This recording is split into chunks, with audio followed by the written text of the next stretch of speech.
Hi everyone, my name is Dagmar Lofts. I'm a student of Math Gut Styles at the Grail Lab here at the University of Alberta, and I am here to talk to you about my dissertation topic, which is process-centered design for creativity support tools.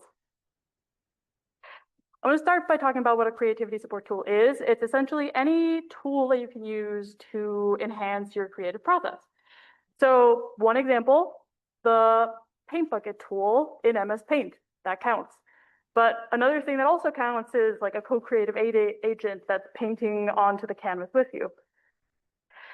A notable difference, a little throwback, is that if you use the paint bucket tool, you still get to feel like all of your pixels are hand placed, but a lot of artists have this kind of friction towards using agent-based creativity support tools. And I'm hoping that through this kind of thesis, I can look into one aspect of why that might be.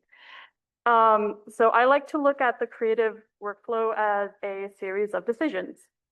So I start out by deciding what I'm going to draw, and then I decide, what style am I going to use? Where am I going to place shapes? What's going on? What's the vibe of the picture? And I make something called a sketch. Then I decide what lines are important to me, what things I want to keep, what things I don't want to keep, refine it into line art. Next decision, what colors am I going to use? Where am I going to put them? We have flat colors, and then a million different things that you can do from there. But what I want to emphasize is that throughout this process, you're taking a bunch of decisions. And you can even break this down further. For example, once I've colored in all of this, I've got a leg left. Can anyone guess what the next decision that I'm going to make is going to be? So my point is kind of that some decisions are following up and you're just executing on the logical conclusions of decisions that you've made before. So not all decisions are equally as important to me as an artist, right? And I think that if we keep that in mind, we can hone in on areas of the artistic or creative workflow that automation really makes sense because you can retain a lot of creative control and you can retain ownership over the product. You can still feel like everything's hand placed because you made all of the decisions that are important to you.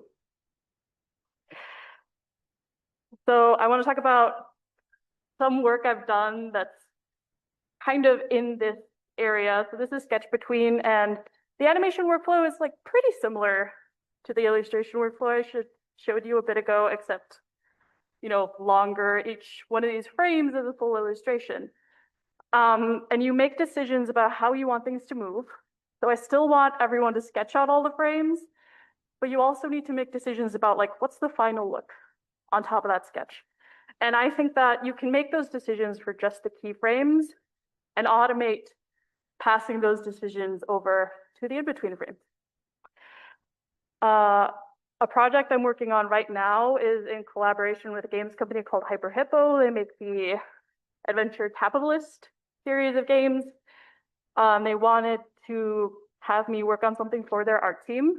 And I came in with this idea that's based on what I like doing in my workflow and was really hyped about it. And then I talked to their art team and they're like, you want to automate the line art part? That's my favorite part. That's so fulfilling to me.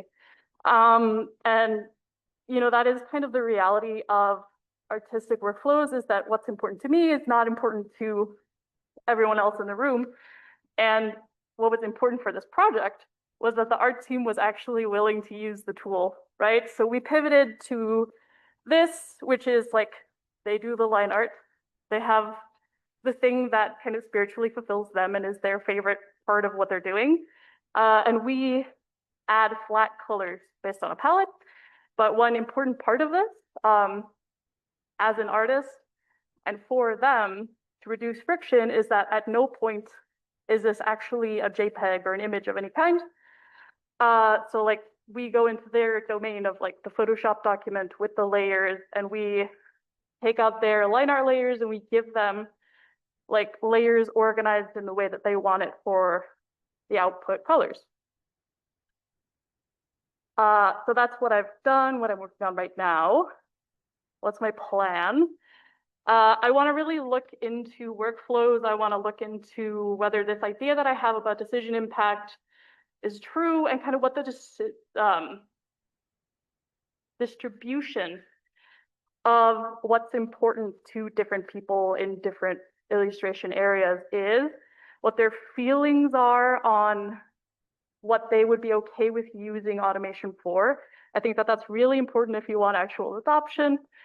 And then after that, I want to make more things. I want to make things that are adaptive. And what I want from you,